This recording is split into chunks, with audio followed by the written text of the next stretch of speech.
And back in 1989, I interviewed hundreds of people for this television series I was making on the 1960s. To understand the 1960s, said I, you really have to understand the 1950s, which is when people grew up. So there's this black guy in Farmville, Virginia. He's older than me by a lot, and he's unbelievably straight shooter, clear thinker, very profound in what he says. Why'd I pick him? First of all, he's a great storyteller, but also Farmville, Virginia, Prince Edward County, Virginia, 1953.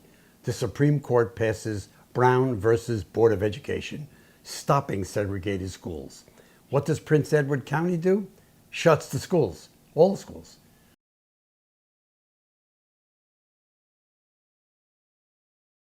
This guy's a school teacher in a black school. He tells you that story in what you're about to see, and he tells you about one other thing which I didn't realize. When the black servicemen came back from World War II to their towns, having fought for freedom, having fought in an integrated military, they expected things to be different, but they weren't, particularly in the South. The soldiers were treated like they had been treated before they went to war, second-class citizens. That really shocked this guy. So I run him now because I think he's a beautiful person, and the way he speaks is unique, and he's really blunt about integration, good and bad, about what the black schools were like at that time. I can remember reading about a black veteran who served honorably overseas and came back to this country, and in an altercation with the sheriff in one of the southern towns, the sheriff attacked him with a blackjack and beat both of his eyes out. Oh man, look, the incredible mistreatment of black servicemen in this country before they went overseas is a shameful chapter in American history. And unfortunately, some of us, black people who were in position to make changes, were pawns of white people and did not. For example, I don't want to say anything that will make you liable, but I think I can prove all of this. General B.O. Davis was sent down to a camp in the Deep South. I don't remember which one now. So the constant barrage of letters from the parents of servicemen, the wives and sweethearts of servicemen who were in that camp and living under the most incredibly bad conditions. If a black woman, check this out, went down to this to visit her son or her boyfriend or her husband, she was required by the town authorities to carry a pass. If she were stopped without the pass, she was subject to arrest on charges of prostitution.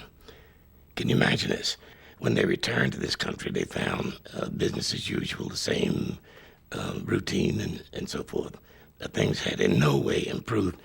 And it put this country in the ridiculous position of fighting fascism overseas and promoting fascism at home. You know, it was hypocritical, typical American hypocritical behavior. When I first heard about integration and heard that it may possibly one day be the way things would go, I had very mixed feelings about it. I was no more anxious to mingle with white people than I'm sure many of them were anxious to mingle with me.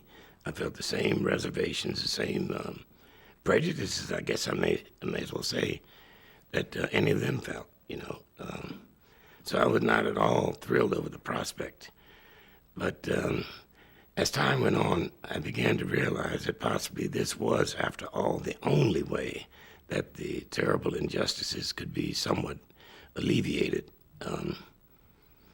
And so more and more I began to favor the idea of integration. But I think many black people felt just as I did. They really didn't want any parts of white people. They would have preferred if it were. I've often thought, if separate but equal had been a reality, you'd never had an integration struggle. Black people would have been very, very satisfied to maintain, but just make sure it's equal. And that's where the problem lay.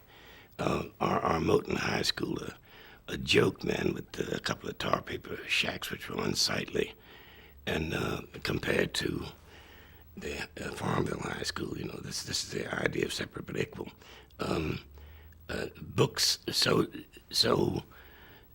torn apart. In one case, a friend of mine who was supposed to teach chemistry, man, the only books he could get, he had shreds and particles and pieces of books, and by linking up in his classroom, he passed out what he had. By linking up together, the kids were then able to get together enough material to. These books had been discarded by the white high school some years before and passed on to the black school. Now this points out the weakness and the corruption of the principal, who was black.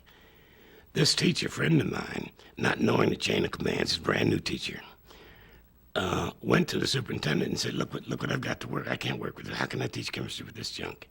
And immediately got a brand new set of books for his classroom. Now, the point of this is this.